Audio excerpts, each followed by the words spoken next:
We are coming to third problem. Laplace transform of t to the power 5. This is very easy. We can write according to the previous examples. Gamma pi plus 1 upon s to the power pi plus 1 is equal to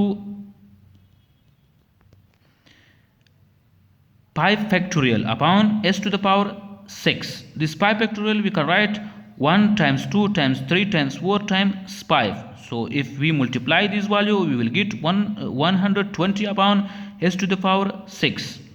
Fourth problem. L of e to the power 2t. This 2 is n. So this is equal to 1 upon s minus 2.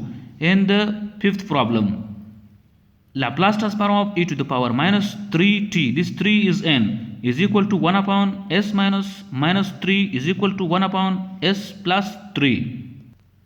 Problem 6. Laplace transform of sin 3t is equal to 3 upon s square plus 3 square is equal to 3 upon s square plus 9.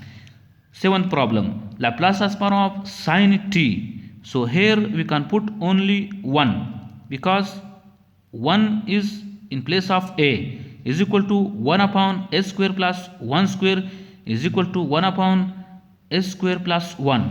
Problem 8. Laplace transform of cosine 5t is equal to 5 upon s square plus 5 square is equal to 5 upon s square plus 25. We are coming to next problem.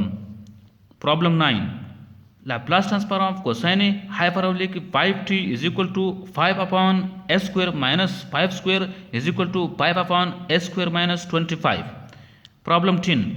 Laplace transform of sine hyperbolic 2t is equal to 2 upon s square plus 2 square is equal to 2 upon s square minus 4. And 11th problem. Laplace transform of t to the power 1 upon 2 is equal to gamma 1 upon 2 plus 1 upon s to the power 1 upon 2 plus 1. So if we simplify this, we will get gamma 3 upon 2 upon s to the power 3 upon 2. Now we will get this value here, the value of gamma 3 upon 2. Again we are using the formula of gamma.